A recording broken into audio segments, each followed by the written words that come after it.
to, I think, with our freshmen right now, is that they're gaining that confidence and understanding what they're doing wrong, at the same time of trying to do whatever they're doing right, they're doing it even better.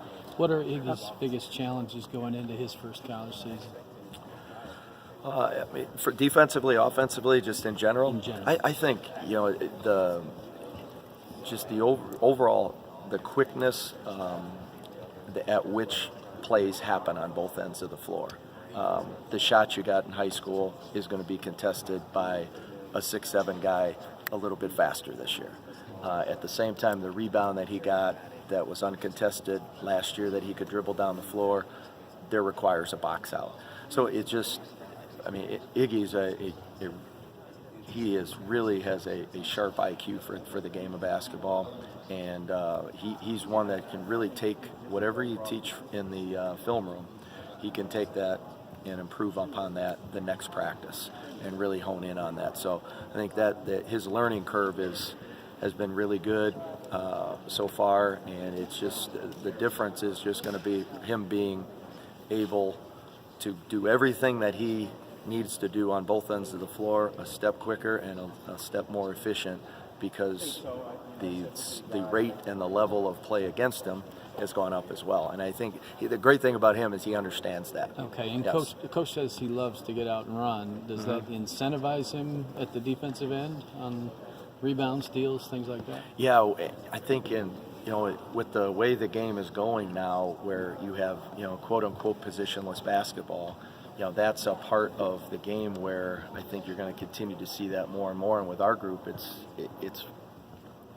Charles can get a rebound, Iggy can get a rebound, Isaiah can get a rebound, and they're good enough ball handlers, and obviously we trust them, and they're skilled enough to take that ball out and get it down the floor as fast as they can for us. So I think the rebounding part for Ignis has been ramped up, and we've really tried to emphasize his positioning and his box out technique so that he can get those rebounds and get out and play fast. We know you're the Don Brown of the Michigan basketball staff, but what do you do offensively, and what's your input on the offense? What do you work with? Well, that's a very kind compliment.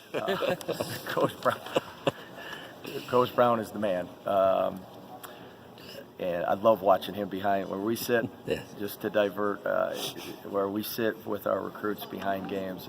It is incredible watching them go to work each and every game at home. It's awesome. Offensively, I work with our swingmen and Charles, Ignis, Isaiah, guys that can play multiple positions, small forward position that are going to be key for us, and working on all of those things within our system, getting individual breakdown drills to help the whole thing fit together and continue to evolve. And those guys have been really fun to work with so far. Coach, you mentioned that before, that Iggy plays like the 2 and the 4. Is switchability something you guys preach on defense? And who else in your guys' team has been good at switching so far? Well, I think we're still evaluating all of those things, but I think I'd just say we have a really versatile group of players. Right now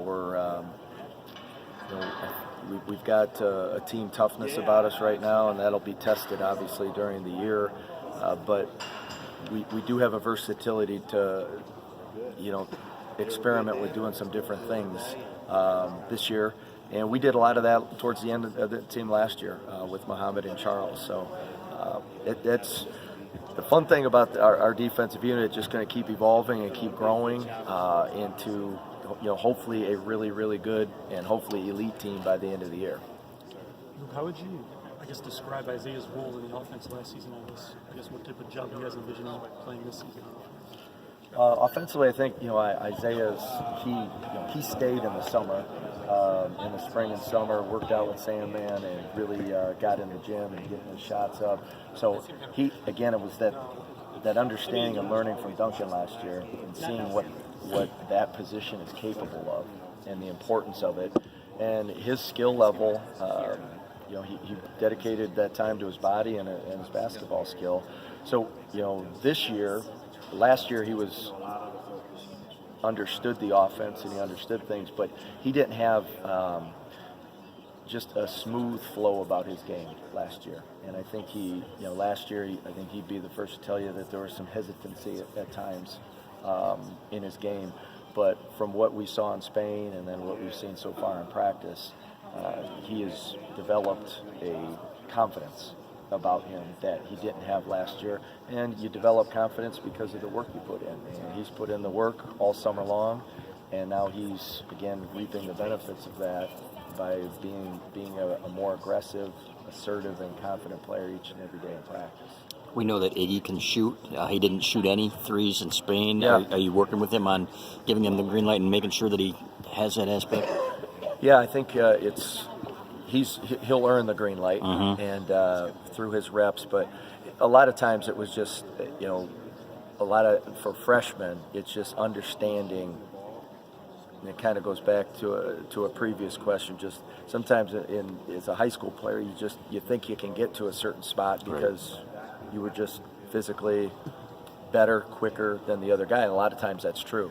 I think he learned in Spain that to see the floor better, and at the same time that I didn't need to drive. I could have shot an open three, but I chose to drive just because that was some of my habits that I had over the course of his basketball career. But his transformation so far, based upon what we've seen in practice, he's a good shooter, and he's become a better passer. Coach B has worked with him on the court as well as in the film room, and teaching him how to see the floor, which is hard for freshmen to do.